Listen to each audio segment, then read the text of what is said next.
Good Friday morning, YouTube. I hope you guys are going to have a great weekend. And today would have been the 27th birthday of Breonna Taylor. I found this wonderful GMA piece, honoring Breonna Taylor's legacy. Happy birthday, Breonna Taylor, R.I.P. The name of this piece is titled Remembering Breonna Taylor's Life and Legacy on her 27th birthday. Lanita Baker, the lawyer for Taylor's family, shares Taylor's story, and it puts a spotlight on black women that have lost their lives at the hands of police brutality. Demand for justice after the loss of George Floyd, Ahmaud Arbery, and Breonna Taylor. You haven't heard her name maybe as much, but getting more attention and more headlines, and we've seen some recent protests in Louisville for Breonna, where she died. She was killed by police in her own apartment. Deborah Roberts joins us now with more. And Deb, maybe not getting as much focus, but there are a long list of black women who also lost their lives at the hands of police officers.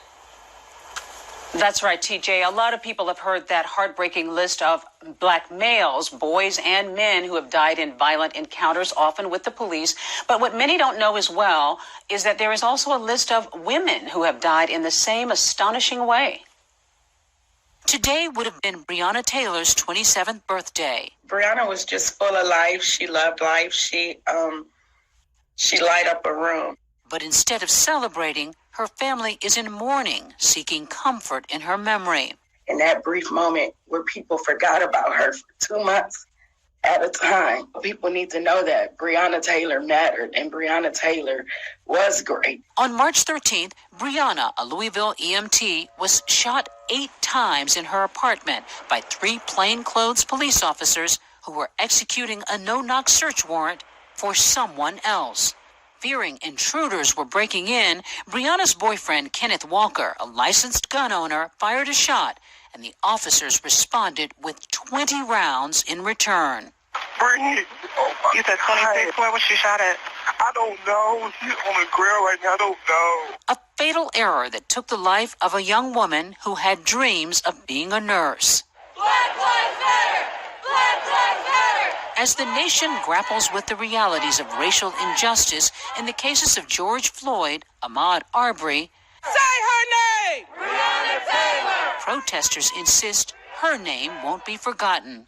Breonna Taylor now joins a sad list of other women like Sandra Bland, Tatiana Jefferson, Tanisha Anderson, and Yvette Smith in a tragic roll call, a reminder that black women are not exempt from police brutality. Though their stories have not garnered as much national attention, activists insist they are by no means less tragic than the names of George Floyd, Michael Brown, Trayvon Martin, Philando Castile, Eric Garner, Tamir Rice, and Freddie Gray.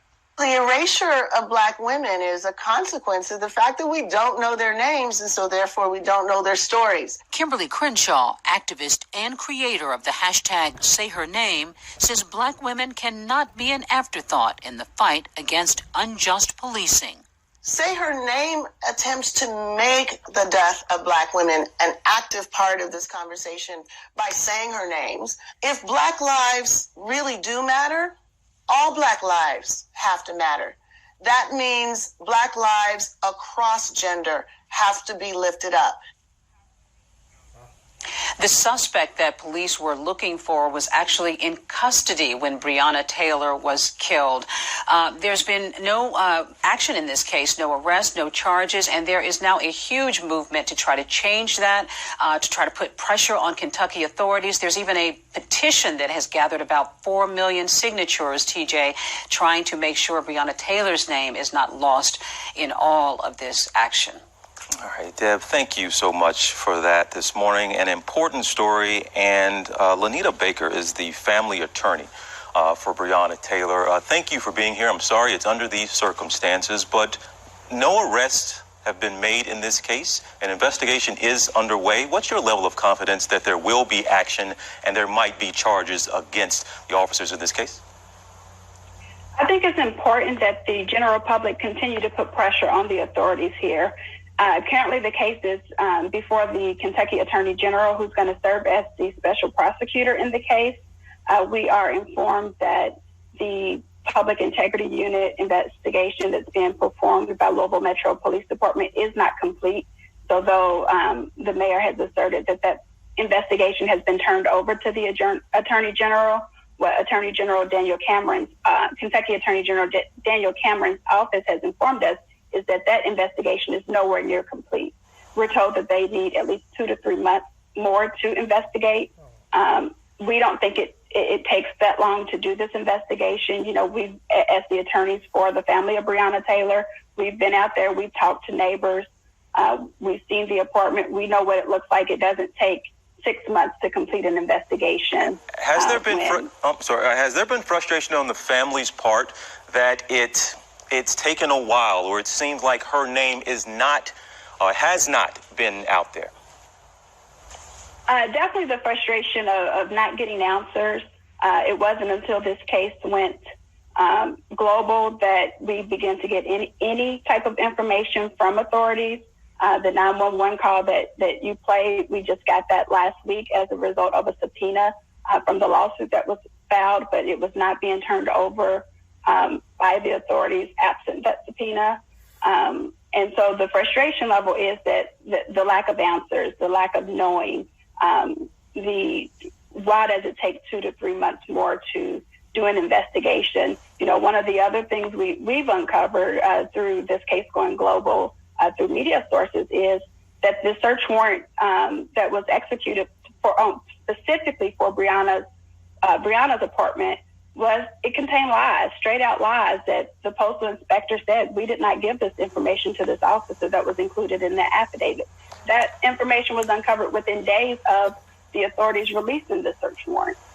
So if we're able to get this information as quickly as we are, why can't the Public Integrity Unit also get this information that quickly? And we know, as we wrap it up here, there is something that is coming out of it, possibly Breonna's law, where they're trying to end these no-knock warrants, one that was executed there, as you're talking about. So there is something maybe that is going to come out of this. We appreciate you being here. Our best to you and the family. And say her name, Breonna Taylor. Ms. Baker, thank you so much for being with us. All right, our best to the family. Mm-hmm. Thank you. All right. To focus directly on my white people. White people. Yes, black people know that all lives matter. But what I need you guys to understand is that being a black person in America is very, very hard. Although you all love to say, oh, nobody should see race. People are the reason that racism is still alive. Well, what kind of people are the reason? Black racists have no power, whereas white racists do. They have power because they are in positions of control, or they're in positions where they can influence the control over black people. Yes, that is very true. So to my friends who want to get on my videos and they're upset about the picture that I posted, oh well, I will not apologize for it, because at the moment, black lives matter. They matter. Our media is showing you, obviously they don't. So for y'all that can sit around and say all lives matter, I want you to go put it on a poster and stand out on a corner somewhere. If we can get enough white people to show that all lives matter, maybe they'll stop killing our black brothers. Because obviously that's what it's going to take, for the white people to get up and get tired of black people saying black lives matter. So if y'all wanted to stop,